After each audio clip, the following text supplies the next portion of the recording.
In this video, we're going to talk about why social media has affected political campaigns. Well, here's the short answer: because it has revolutionized political discourse. If you would like to know how to use it to advance a cause, get involved in politics, maybe run for office yourself someday, stick with me because I got a lot to share. What we're going to cover in this video is first I'm going to tell you a story about how a candidate used social media to win an election nobody thought he could. I'm going to tell you and show you how you can use it exactly the way he did. We're going to talk about some of the modern day tools that you can use to enhance the social media channels that I'm going to describe to you, and we'll go through what I call the big six, their strengths and their weaknesses, as applies to political discourse.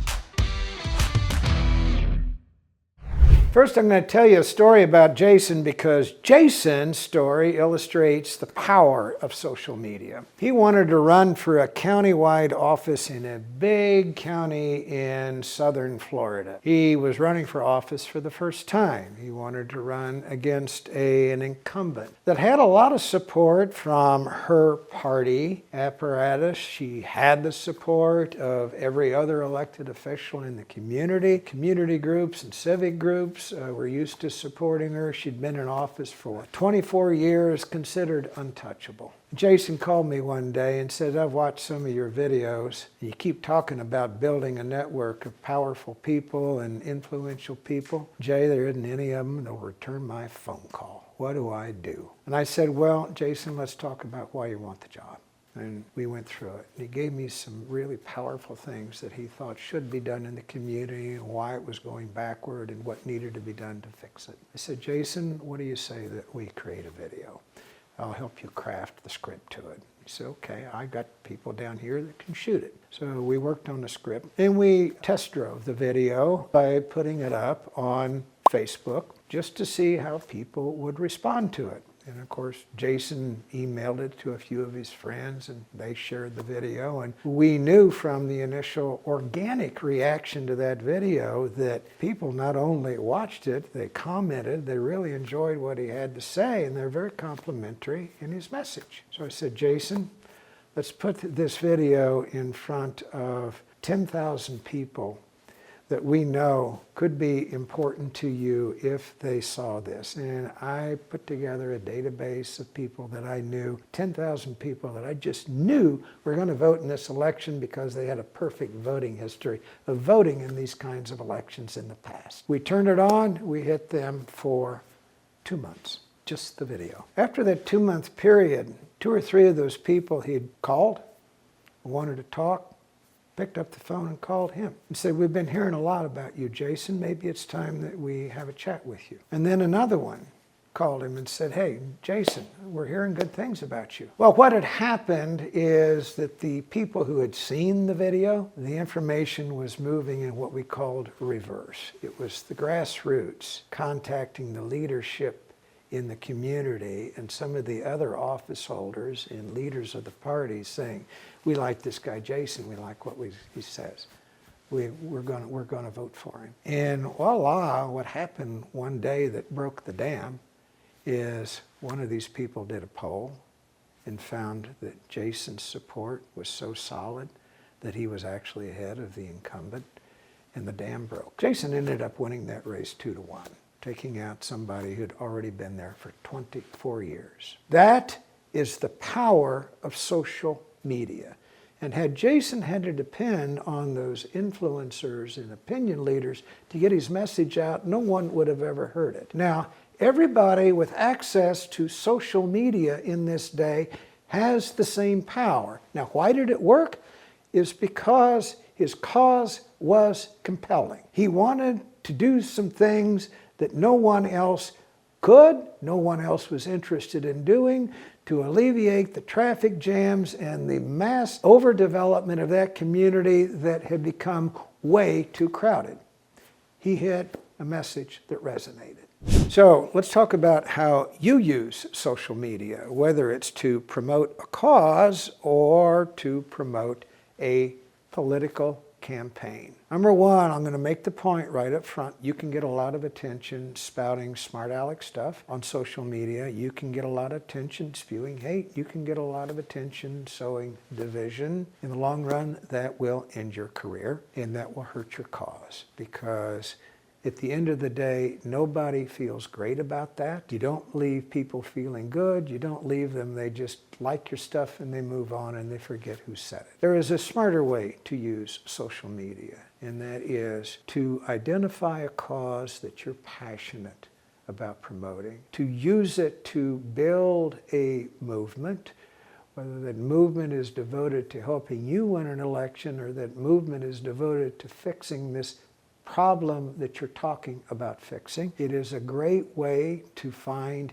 people who are influencers who can help you promote this cause. It is a way to find investors who are willing to help you pay to advance this cause. If you're running for office, they do that with campaign contributions. And it's the way to disseminate a message.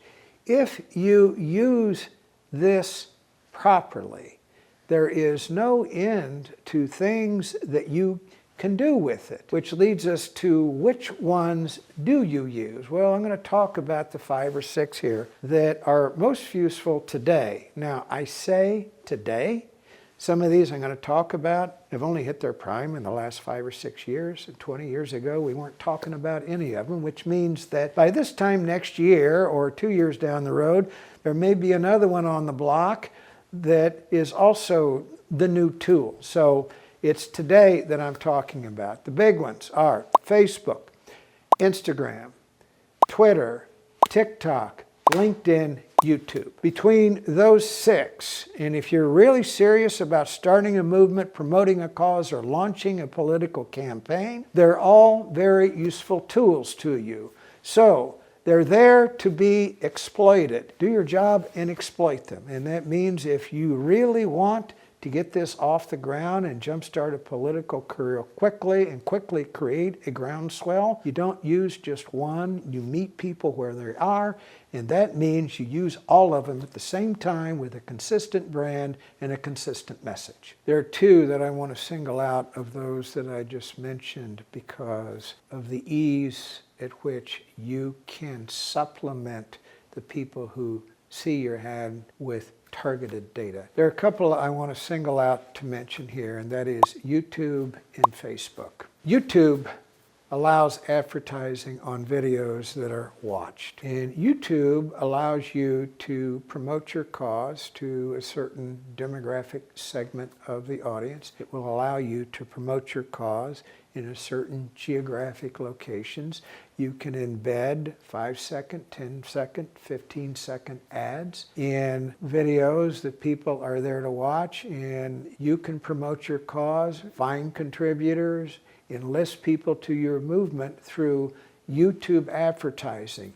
And it's cheap, and it's efficient, and it works well for some people. The other one is Facebook, which will allow you to target an audience not with their database, but your own database. So let's say you live in a community and you want to reach women who are childbearing age that you know have children in the household over the age of 6 who are likely to be attending a public school. And you want to target 5,000 people of that demographic description in an inner city neighborhood in Atlanta. Facebook makes it easy for you to do that if you know where to find that data. Now, if you'd like to know, all you got to do is put a comment or a question in there, and I'll tell you where to find it. But the point is, using that data, you can make Facebook an even more powerful tool by precisely targeting the audience that you want to reach with your message and deliver it only to that audience so that you don't waste any money advertising your message to people who won't be moved by it. I didn't mention it at the beginning, but I do have a free gift for you. It's called How to Use Social Media in a Political Campaign. Now, what's in it?